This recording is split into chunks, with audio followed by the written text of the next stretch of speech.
मन बुद्धि रूपी आत्मा भी सूक्ष्म बनेगी। सूक्ष्म बनती है तो बुद्धि में सूक्ष्म ज्ञान बैठता है।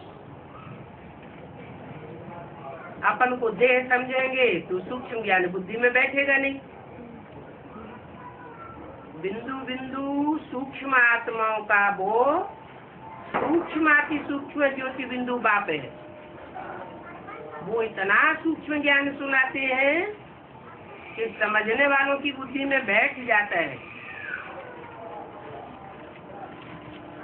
कि यही हमको इतनी सूक्ष्म स्टेज धारण करनी है। ज्ञान की सूक्ष्म स्टेज भी धारण करनी है, याद की स्टेज भी धारण करनी है, और इतना सूक्ष्म ज्ञान धारण करना है जो यहाँ हम ज्ञान की पराकाष्ठा में ऐसे पहुँचा दें जो अपन को अमर अनुभव कर दे। एक होता है हद का मृत्यु लोक, उसमें हद की मृत्यु होती है। एक होता है बेहद का मृत्यु लोक, वहाँ होती है बेहद की मृत्यु। अमर लोक भी हद का और बेहद का। इस दुनिया में तो बेहद का अमर लोक भी नहीं है और हद का अमर लोक भी नहीं है। लेकिन बाप जिस दुनिया में हमको लेकर आए हैं पुरुषोत्तम संग में भी दुनिया में, वहाँ हमारी बुद्धि में बैठ गया है कि हम बाप के बच्चे बनते हैं, निश्चय बुद्धि बनते हैं। पक्का बुद्धि में बैठ जाता है कि हम रूहानी आत्मा को रूहानी बाप मिला है। रूहानी बाप से हम रूह आत्मा की अनेक जन्मों की सदगति होने वाली है। ये गति सदगति का वर्षा हमको मिलता है, हम यहाँ भी अनुभव करते हैं कि दुनिया की कितनी भी परीक्षाएं आ जावे लेकिन हम हिलने वाले नहीं हैं। हमको कोई मार नहीं सकता। हम अजर अमर अविनाशी आत्मा है, अमरनाथ के अमर बच्चे हैं। लेकिन फिर कोई कोई को माया मार देती है। माया मारती है तो अपना बनाई लेती है। देह अभिमानी माया रावण देह अभिमानी बनाई देता है। आत्मिक स्थिति से परे हो जाते हैं। आत्मा को भूलते तो परमात्मा बाप को भी भूल जाते हैं। अनित्य बुद्धि बन जाती है। ये उनकी बेहद की मौत हो जाती है। बेहद की ब्राह्मणों की दुनिया में बहुतों की मौत हुई है और बहुतों की होने वाली है। ये मौत का बाजार लगेगा। बड़ी बड़ी परीक्षाएं आएंगी, दुखों के पहाड़ गिरेंगे। लेकिन जो पक्के निश्चय बुद्धि है, जिन्होंने बाप की पढ़ाई गहराई से पढ़ी है, रेगुलर स्टूडेंट बने हैं, पंक्चुअल स्टूडेंट बने हैं, तो ऐसे रेगुलर और पंक्चुअल स्टूडेंट के ऊपर रूहानी टीचर की नजर रहती है और वो स्टूडेंट ज्ञान की गहराई में जाने के कारण मृत्यु को नहीं पाते। जहाँ भी चले जावे, बाप तो कहते हैं 7 दिन का कोर्स करने के बाद बल विलायत में चले जाओ।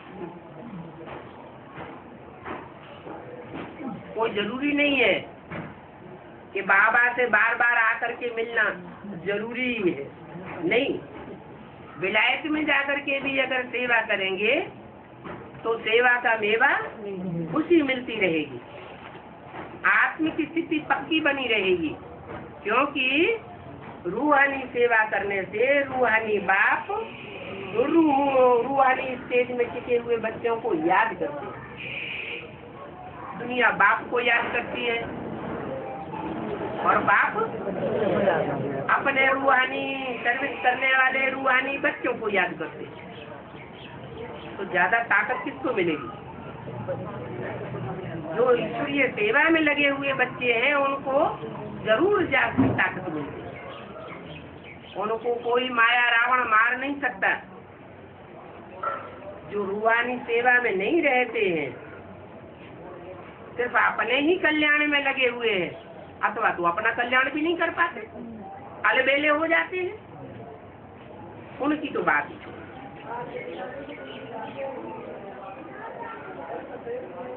तो बोला कोई तो बिल्कुल नहीं जानते मृत्यु लोक क्या होता है, अमर लोक क्या होता है, बेहद में क्या होता है, हद में क्या होता है।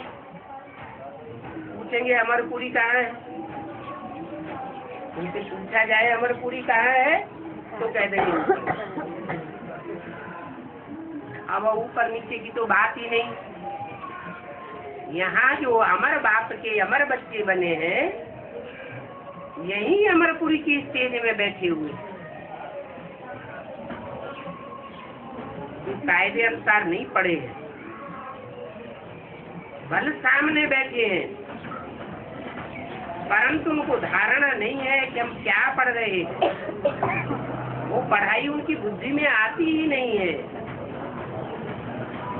ऐसे ऐसे कोटि कई ब्राह्मणियां ले आती हैं जिनकी बुद्धि में आत्मा का परिचय भी नहीं बैठता और बाप का परिचय भी नहीं बैठता। तो भक्ति मार्ग में जन्म जन्मांतर झूठी कथाएं तुम सुनते आए हो, बहुत प्यार से सुनते थे। जैसे जैसे हालात वाले लोग होंगे, सुनने वाले वैसे वैसे ही मंडप बनवा देंगे, बैठ करके उस मंडप में सुनेंगे। बात तो कहते हैं मैं बिल्कुल ही साधारण तन में आता हूँ, इसमें बहुत दिखावा करने की दरकार नहीं है कि बड़ा मंडप बनवावे, लाखों लोग इकट्ठे हो जावे। मैं तो थोड़े थोड़े बच्चों की महफिल में आता हूँ, तो मैं थोड़े थोड़े बच्चों को पढ़ाई पढ़ाता हूँ। नाम ही रख देते हैं पांडव भवन, और पांडव तो 5 ही गाए हुए हैं। मनुष्यों की बुद्धि तो बिल्कुल मारी हुई है।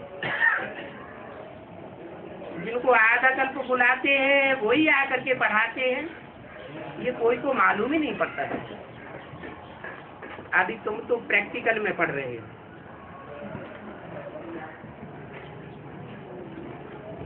वो तथाकथित ब्राह्मण प्रैक्टिकल में पढ़ाई बाप से नहीं पढ़ रहे हैं।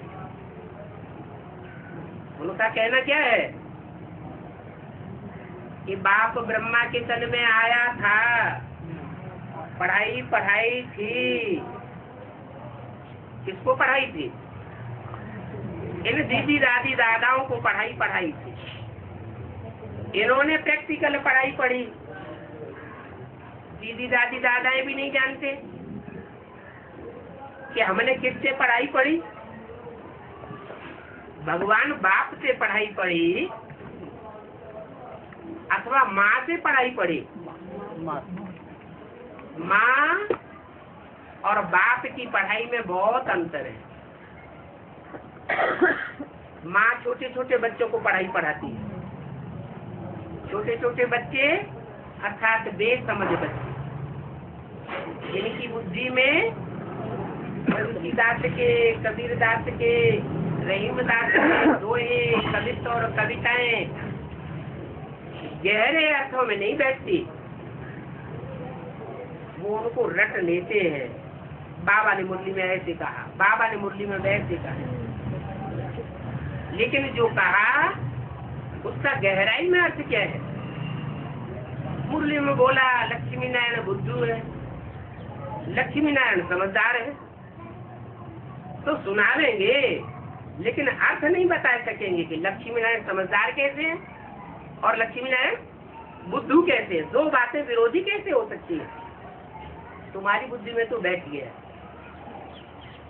कैसे लक्ष्मी नारायण कौन है जो समझदार है और कौन है जो बुद्धू है? वो तो बोलते रहते हैं, लोगों को समझाते रहते हैं।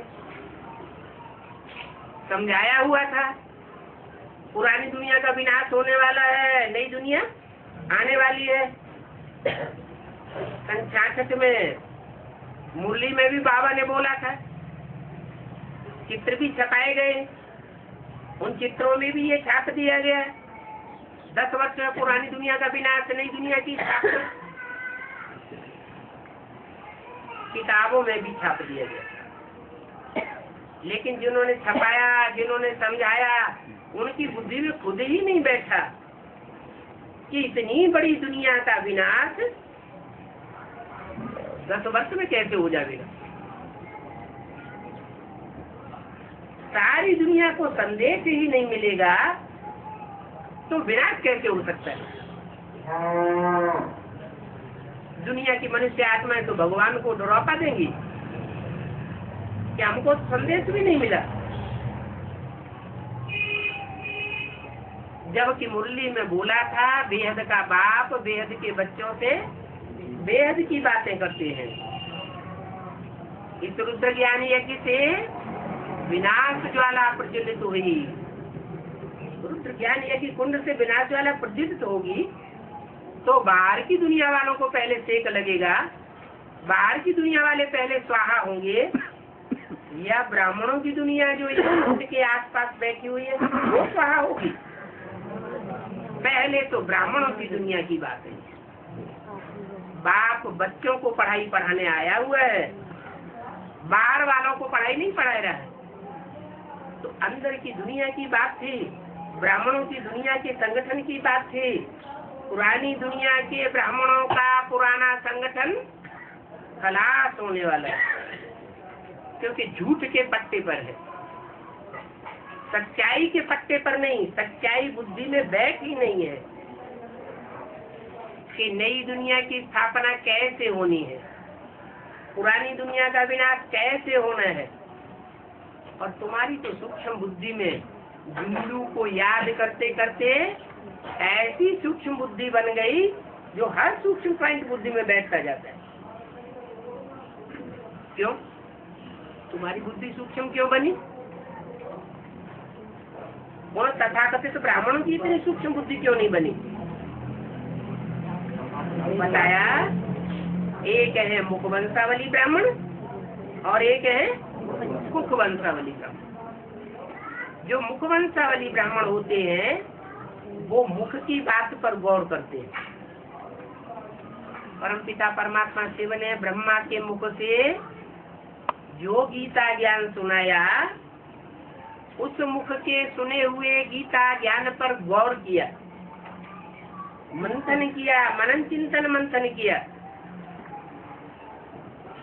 ब्रह्मा की तरफ गौर नहीं किया। अगर किया होता, ब्रह्मा की तरफ बुद्धि गई होती, मोह गया होता, तो उसकी निशानी क्या होती? निशानी भी बता दूं। मुरली में बोला है, इस ब्रह्मा के चित्र को रखने की दरकार नहीं है। अगर इस ब्रह्मा का चित्र रखेंगे तो पतित बन पड़ेंगे। स्पष्ट मुरली में बोल दिया। और जिनकी बुद्धि लगी हुई है शिव की मुरली में, वो मुख की निकली हुई मुरली में ध्यान देने वाले हैं, ब्रह्मा के चेहरे पर ध्यान देने वाले नहीं है। असली चीज मुरली है या ब्रह्मा का मुख है? मुरली है। मुरली भगवान की मुरली है। ब्रह्मा का चेहरा तो माध्यम है, जैसे स्पीकर होता है, उसका घोंघा मुख्य चीज नहीं है, लेकिन जो बोलने वाला है वो मुख्य है। ध्यान उसकी तरफ जाता है। लेकिन जो देहाभिमानी थे, बाबा के मना करने पर भी उन्होंने ब्रह्मा का चित्र रखा। एक ब्रह्मा की देह से लगाव हो गया, गोद का प्यार लिया तो गोद से लगाव हो गया। और तुम बच्चे तो आते ही बाद में, क्या जो भी एडवांस पार्टी में आने वाले बच्चे हैं वो लास्ट में आए हैं या पहले पहले के आए हुए हैं? लास्ट में आते हैं और फास्ट जाते हैं। क्या कारण है? नहीं, जो ब्रह्मा के शरीर छोड़ने के बाद ज्ञान में आए हैं उन्होंने ब्रह्मा का चेहरा देखा ही नहीं। देखा ही नहीं तो ममत्व जाता ही नहीं, गोद का प्यार लिया ही नहीं, तो लगाव कैसे जाएगा? जो मुरली सुनते हैं उस मुरली की तरफ लगाव जाता है। मुरली में जो बातें बोली हुई हैं उन बातों के ऊपर बुद्धि टिक जाती है। मुरली तो बोलती है बच्चे मुझे याद करो, इस ब्रह्मा को याद भी नहीं करना है। 3 तबक्के सूक्ष्म वतन में दिखाए हैं। ब्रह्मा साकारी दुनिया मृत्यु लोक के तबक्के की तरफ बैठा हुआ है। ब्रह्मा की स्टेज किधर है? मृत्यु लोक की ओर। उससे ऊंची स्टेज है विष्णुपुरी और उससे भी ऊंची स्टेज है शंकरपुरी। शंकरपुरी में शंकर कहाँ बैठा हुआ है? परम धाम की ओर। तो सबसे ऊंची स्टेज कौन सी पुरी की हुई? शंकरपुरी की हुई। शंकर द्वारा विनाश गाया हुआ है। जो विनाश, आतताइयों का विनाश, अधर्मियों का विनाश कोई भी धर्म पिता नहीं कर सका। इब्राहिम नहीं कर सके, बुद्ध नहीं कर सके, क्राइस्ट नहीं कर सके, मोहम्मद नहीं कर सके, गुरु नानक नहीं कर सके। पुरानी परंपराओं का, पुरानी चलन का, पुराने संस्कारों का, पुराने पुराने धर्मों का विनाश कोई ने किया ही नहीं, और ही अपना आकर के एक नया धर्म ऐड कर दिया। तो दुनिया में मतांतर बढ़ते रहेंगे या घटेंगे? खंडन तो हुआ नहीं पुरानेपन का। और अगर वो धर्म पिताएं पुरानेपन का खंडन करें तो कर भी नहीं सकते, क्योंकि उनसे पहले जिसने धर्म की स्थापना की है वो ज्यादा पावरफुल थे या बाद वाले ज्यादा पावरफुल? जितना धर्म पिता पुराना होगा उतने उस धर्म के फॉलोअर्स भी ज्यादा पुराने होते हैं, उनमें ज्यादा ताकत होती है।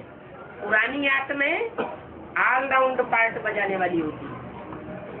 उन शक्तिशाली आत्माओं का मुकाबला करना नए धर्म पिताओं के बस की बात नहीं है। हाँ, थोड़ा थोड़ा कन्वर्सन कर लेते हैं। जो भी आए हिंदुओं को कन्वर्ट करते गए, खुश हो गए कि हमने इनको जीत लिया। लेकिन नहीं, उन्होंने कच्चों को कन्वर्ट किया या पक्कों को कन्वर्ट किया? जो कच्चे कच्चे थे, जिन्होंने ईश्वर की पढ़ाई को पूरा पढ़ा नहीं, तवज्जो नहीं दिया, रेगुलर नहीं हुए, पंक्चुअल नहीं हुए, उन आत्माओं को कन्वर्ट कर दिया। इसलिए बाप कहते हैं बच्चे मेरा डिसरिगार्ड न करो। जो भी निमित्त गीता पाठशाला है, जो भी सेंटर है, मिनी मधुबन है, जहाँ भी क्लास करने के लिए निमित्त बना हुआ खेल है, वहाँ रेगुलर क्लास करना चाहिए, पंक्चुअल क्लास करना चाहिए। उससे बाप का, टीचर का, गुरु का रिगार्ड होता है। टीचर का रिगार्ड करेंगे तो टीचर स्टूडेंट का रिगार्ड करेंगे। स्टूडेंट को प्यार करता है, जो प्यारे बच्चे होते हैं, प्यारे स्टूडेंट होते हैं, उन्हें टीचर अपने नजदीक खींचता है, समीप बुलाता है। समीप बुलाता है क्या मतलब? दैहिक रूप से नजदीक बैठाता है। दैहिक रूप से नजदीक बैठाने की बात नहीं है। जिस तन में प्रवेश करता है उस तनधारी आत्मा के जन्म जन्मांतर नजदीकी तेज प्राप्त होती है। मुख्य हीरो हीरोइन राम और कृष्ण की आत्माएं शशि रूपी रंगमंच के हीरो हीरोइन। माँ के रूप में कृष्ण की सोल ब्रह्मा का पार्ट बजाती है। बाप के रूप में राम की आत्मा हीरो का पार्ट बजाती है। इन्हें हीरो हीरोइन के नजदीक जन्म मिलता है और नजदीक रहना होता है तो अनेक जन्मों का संग का रंग शक्तिशाली आत्माओं का जिनको मिला है वो आत्माएं जरूर शक्तिशाली बन करके रहती है। बाद में आने वाले जो दूसरे दूसरे धर्म पिताएं हैं, धर्म के फॉलोअर्स हैं, वो उनको कन्वर्ट नहीं कर सकते क्योंकि पावरफुल संग मिला हुआ है। तो ऊंची स्टेज है शंकर की, उससे नीची स्टेज है विष्णु की, और उससे नीची स्टेज ब्रह्मा की दिखाते हैं। इसलिए भक्ति मार्ग में 3 संप्रदाय विशेष बन गए, ब्रह्म समाजी, वैष्णव संप्रदाय और शैव संप्रदाय। जो शैव संप्रदाय के होते हैं वो अपन को समझते हैं हम शिव के बच्चे हैं, शिव ने आकर के हमको अपना बच्चा बनाया। वो असल सूर्यवंशी है, ज्ञान सूर्य की औलाद समझते हैं। जैसे गीता में लिखा हुआ है, मैं जब आता हूँ तो सबसे पहले सूर्य को ज्ञान सुनाता हूँ, चंद्रमा को नहीं सुनाता, पहले सूर्य को डायरेक्ट ज्ञान सुनाता हूँ। तो जो सूर्यवंशी बच्चे हैं वो इस उमंग उत्साह में रहते हैं कि हमने डायरेक्ट बाप से पढ़ाई पढ़ी,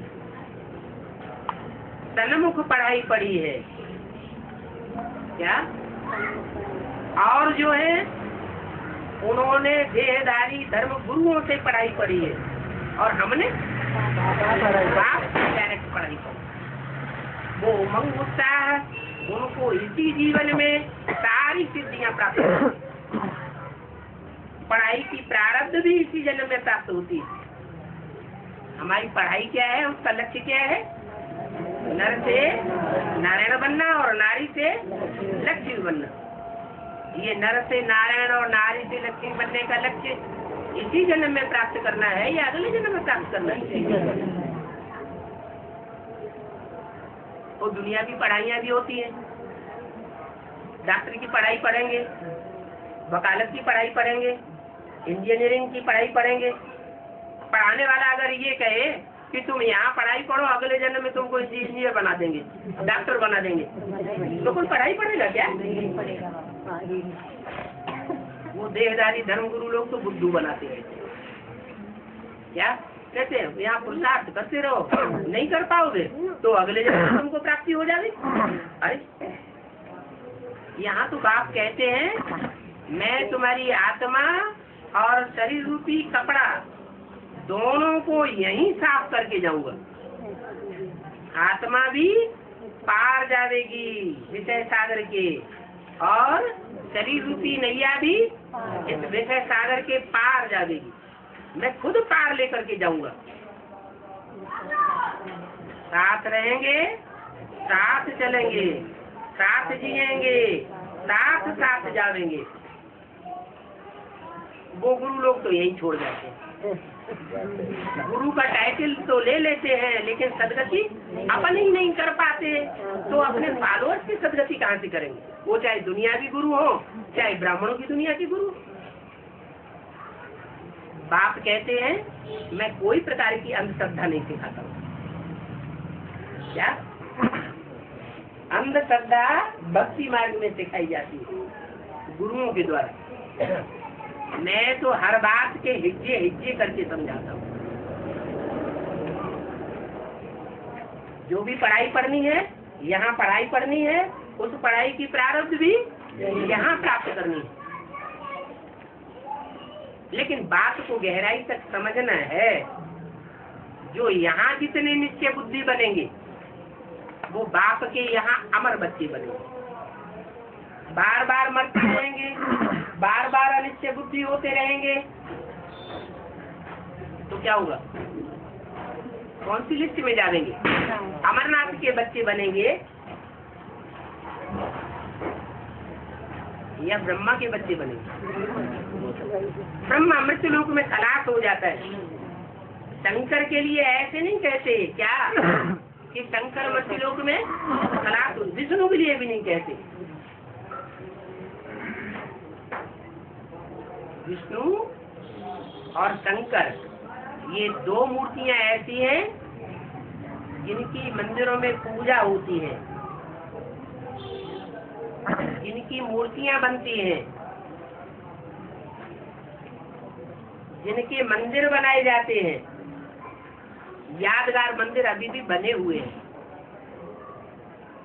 ब्रह्मा का भी मंदिर बना हुआ है, लेकिन वो सिर्फ एक ही है। उस मंदिर में भी जाने वाले जिज्ञासु पूजा नहीं करते हैं। कौन पूजा करते हैं? जो वहाँ मंदिर में रहने वाले पुजारी हैं, पंडे हैं, वो ही पूजा करते हैं। कहाँ की यादगार? संगम युग में ब्रह्मा कुमार कुमारियां कहते हैं कि हमारा गीता का भगवान बाप आया हुआ। गीता का भगवान साकार में बाप आया। अच्छा, आया तो कहाँ गया? जवाब नहीं। गीता का भगवान आया, गीता ज्ञान सुना करके चला गया। अब हम गीता ज्ञान पढ़ रहे हैं। अरे वो तो धर्म पिताएं भी आए, वो भी अपने अपना ज्ञान सुना करके चले गए। परिवर्तन तो दुनिया का नहीं हुआ।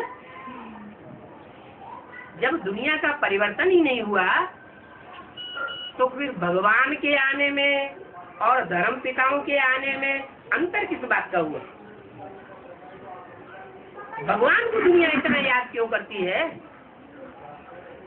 धर्म पिताएं भी भगवान को मानते हैं, वो भी गॉड फादर को मानते हैं। क्राइस्ट भी अपने को भगवान नहीं कहता था, गुरु नानक भी अपने को भगवान नहीं कहते थे। इसका मतलब उन धर्म पिताओं से भी उनका गॉड फादर है। वो गॉड फादर इस शक्ति को आकर के परिवर्तन करके जाता है। वो परिवर्तन शक्ति उस बाप में है जो नरक की दुनिया को स्वर्ग बनाता है। नरक की दुनिया और ही नरक बनती चली जाए तो भगवान के आने का फायदा क्या हुआ? शास्त्रों में भी उन्होंने ऐसी ऐसी बातें लिख दी है। क्या कि भगवान कृष्ण द्वापर के अंत में आए, महाभारत युद्ध कराया, रिजल्ट क्या हुआ? पापी कलयुग की स्थापना करके चले गए। अरे भगवान पापी कलयुग की स्थापना करने के लिए आता है? पाप की दुनिया बनाने के लिए आता है क्या?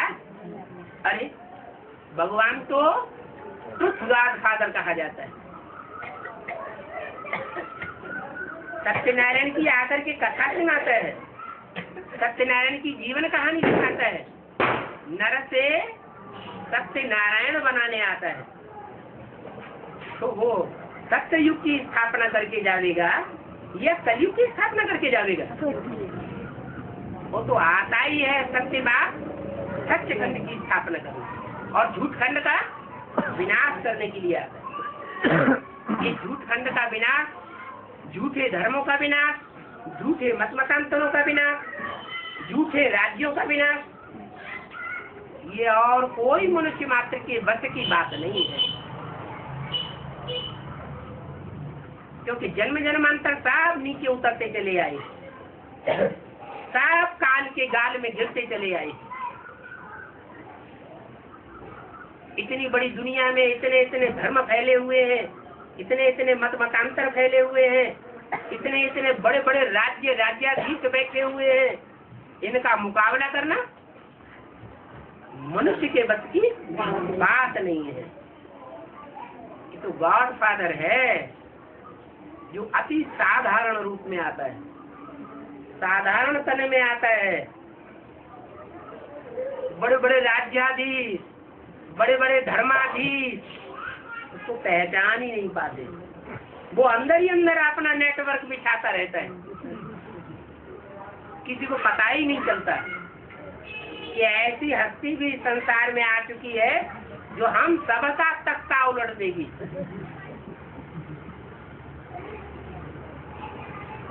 तो सुप्रीम सोल बड़ा युक्तिवाद है, रमतू रमजवाद है। कोई धर्म पिता से, कोई धर्माधीश से, कोई राज्याधिकारी से सीधी टक्कर नहीं लेता। शास्त्रों में भी गाया हुआ है। क्या गाया हुआ है? कृष्ण को भगवान गाया हुआ है, राम को भगवान गाया हुआ है, शंकर को भगवान गाया हुआ है। शंकर भगवान ने भस्मासुर से सीधी टक्कर ली क्या? सारी दुनिया में भागे भागे फिरे। अरे लोग कहते हैं ये भगवान कैसा होता है? भगवान कोई भागने वाला होता है क्या? पीछे पीछे भगवान भागे और आगे आगे भगवान भागते फिरे, ऐसा कैसा भगवान? अरे भगवान तो अहिंसक युद्ध कराता है, हिंसा का युद्ध नहीं कराता। अहिंसक राज्य की स्थापना करने आता है। अगर वो भी हिंसक बन जाए, आमने सामने की लड़ाई लड़े, तो हिंसक दुनिया की स्थापना होगी या अहिंसक राज्य स्थापन होगा? हिंसक दुनिया बन जाएगी। जो भी आए, जिन्होंने भी अपनी राजाई इस दुनिया में स्थापन की, चाहे इस्लाम धर्म के हो, बौद्ध धर्म के हो, क्रिश्चियन धर्म के हो, सिख धर्म के हो, सबने हिंसक युद्ध किए और हिंसक युद्ध के आधार पर हिंसक राजाई स्थापन कर ली।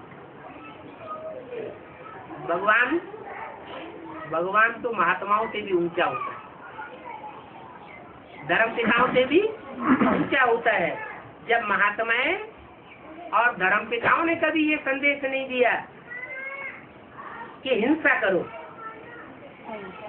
किसी ने ये कहा क्या कि हिंसा करो, तो भगवान फिर हिंसा कैसे करेगा और हिंसा कैसे सिखाएगा? ये तो शास्त्रों में अगरम बगरम बातें लिख दी है कि भगवान ने हिंसक युद्ध कराया, महाभारत युद्ध कराया। ऐसी कोई बात नहीं है। भगवान आते हैं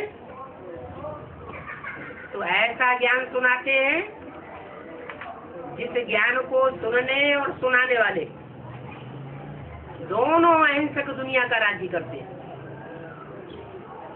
अहिंसक दुनिया में जाते हैं। हिंसा की कोई बात ही नहीं। हिंसा देहधारियों का काम है, देह अभिमानियों का काम है। जो रूहानी पढ़ाई पढ़ने वाले हैं, रूहानी पढ़ाई पढ़ाने वाले हैं, वो वाइब्रेशन की ताकत इकट्ठी करते हैं। क्या? जैसे नेहरू जी थे, नेहरू जी का कोई कितना भी विरोध करने वाला हो, सख्त विरोधी हो, लेकिन जब नेहरू जी सामने आकर के भाषण करते थे तो उनके अनुकूल हो जाता था। ये कौन सी पावर है? ये वाइब्रेशन की पावर। रूह वाइब्रेशन बनाने वाली है, अच्छे से अच्छा वाइब्रेशन बना सकती है और खराब से खराब वाइब्रेशन बना सकती है। रूह अगर देवान में सेट हो जाए तो खराब से खराब वाइब्रेशन बनेगा, और रूह अगर रूहानी स्टेज में स्थिर हो जाए तो अच्छे से अच्छे वाइब्रेशन बनेगा। वो वाइब्रेशन की पावर, वो वाइब्रेशन की सेवा, अभी शुरू नहीं हुई है, बहुत थोड़ी सी आत्माएं जो यदा कदा ऐसी सेवा करती है। 70 साल हो गए इस यज्ञ को चलते चलते। कितनी भाषा की सेवा हुई, कितनी कर्मेंद्रियों की भाग दौड़ की सेवा हुई, परिवर्तन कितना आया? हमारा अपना परिवर्तन कितना हुआ, समाज में कितना परिवर्तन हुआ, देश में क्या परिवर्तन आया और दुनिया में क्या परिवर्तन आया?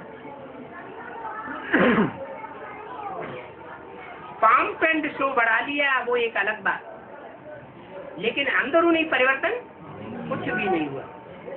वो कब होगा? कोई कहे कि 70 साल में कुछ भी नहीं हुआ, तो आगे 30 साल में हो जाएगा, इसकी क्या गारंटी?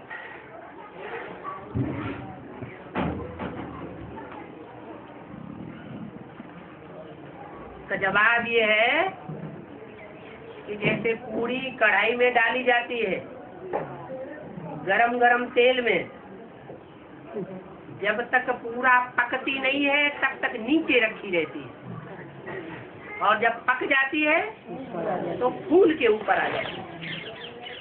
ऐसे ये राजयोग है,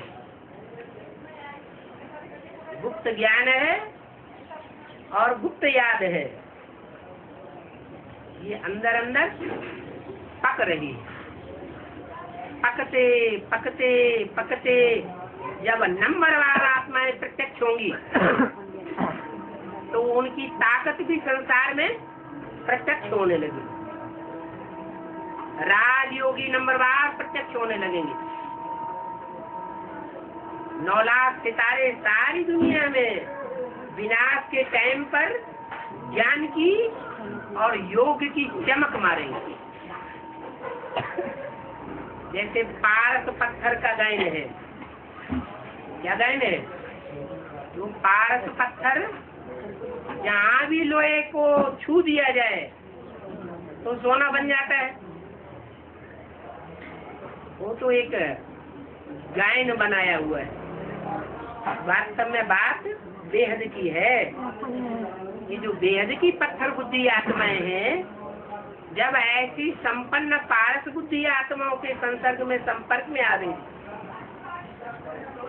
दृष्टि के संपर्क में आवेंगी, वाचा के संपर्क में आवेंगी, तन के संपर्क में आवेंगी, संसर्ग में आवेंगी, तो कब से उनका परिवर्तन हो जाए।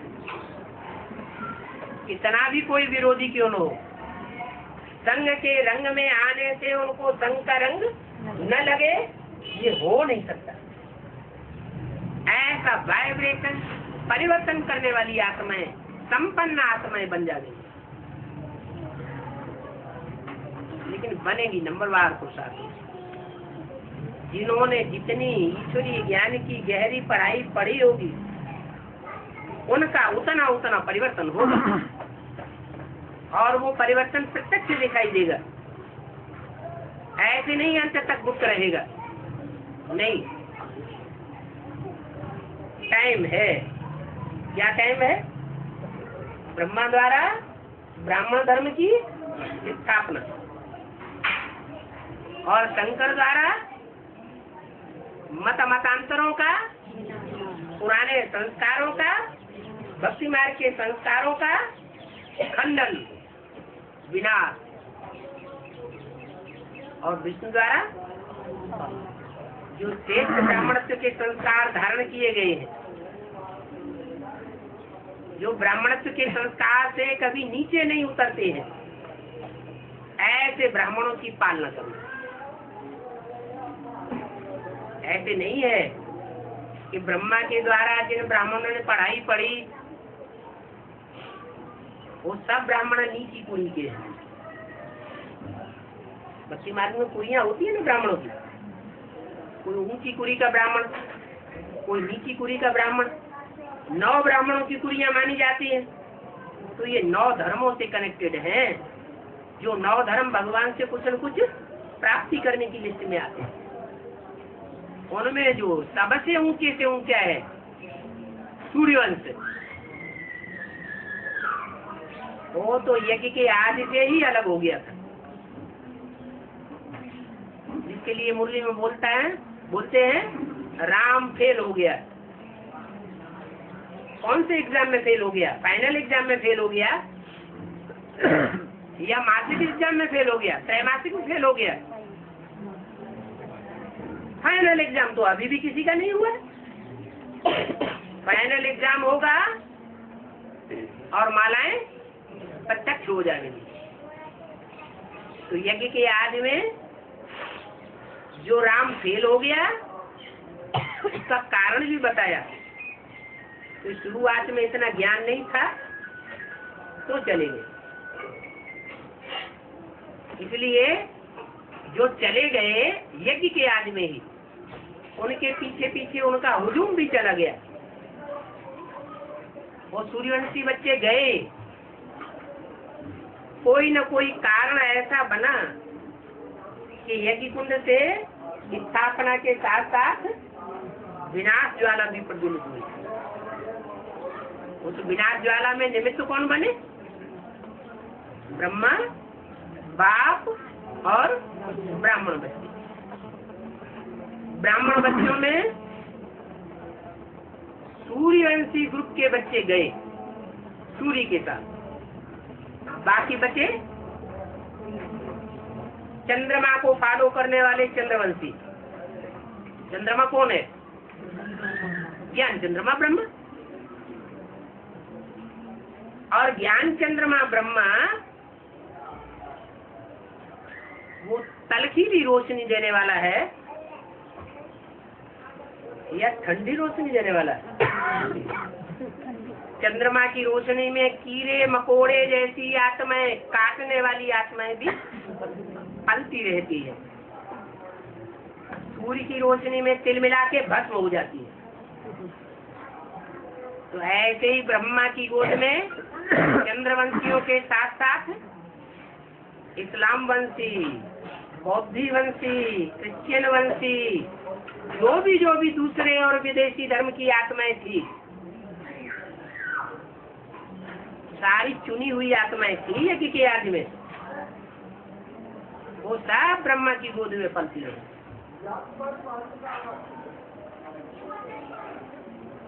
ब्रह्मा की गोद में पली, लेकिन ब्रह्मा को ही दुख देती रही। ऐ विधर्मी जो 63 जन्मों में दूसरे धर्मों में कन्वर्ट हुए थे, वो ही कन्वर्ट हुई आत्माएं यज्ञ के आदि में सिंध हैदराबाद में इकट्ठी हो गई।